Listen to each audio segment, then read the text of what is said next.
Recorded Books and One Click Digital present You Only Get Letters from Jail. Stories by Jodi Angel. Narrated by T. Ryder Smith and Kevin R. Free. And now, the first story in this collection, A Good Deuce. Narrated by T. Ryder Smith.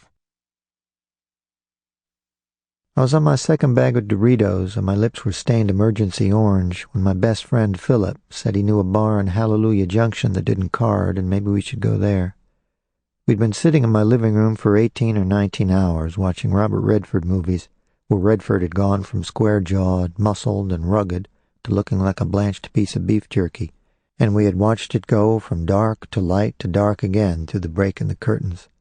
The coroner had wheeled my mother out all those hours ago, and my grandma Hannah had stalked down the sidewalk with her fists closed and locked at her sides, insisting that a dead body had every right to stay in the house for as long as the family wanted it there.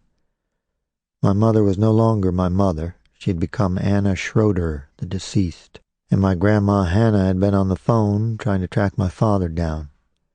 The best we had was a number for the payphone at the DeVille Motel, and only one of two things happened when you dialed that number. It either rang and rang into lonely nothing, or someone answered and asked if this was Joey, and hung up when the answer was no. My grandma called the number 22 times, and the only thing that changed was the quality of the light, and my mother went out, and Philip came in, and my sister, Christy, packed her things so she could go, and I did not. I understood why my grandma didn't want to take me. There had been that time when I was 11 and smart-mouthed and full of angry talk, and I had made her cry.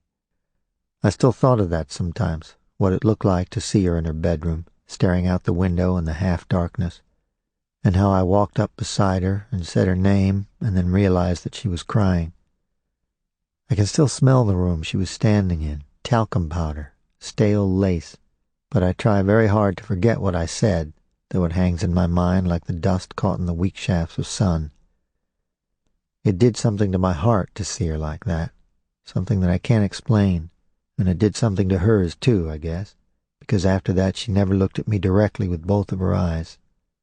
And now Christy was handed a suitcase, and I was handed a brochure for the Army recruiter office in the strip mall by Kmart, and told I could take my mother's car over as long as I gave it back when my bus left. Christy was 13, and I was 17, and what she had was no choice, and what few choices I had were being made for me. "It doesn't smell," Philip said. He was standing in front of my mother's room, both of his arms braced in the doorway. Sample complete. Ready to continue?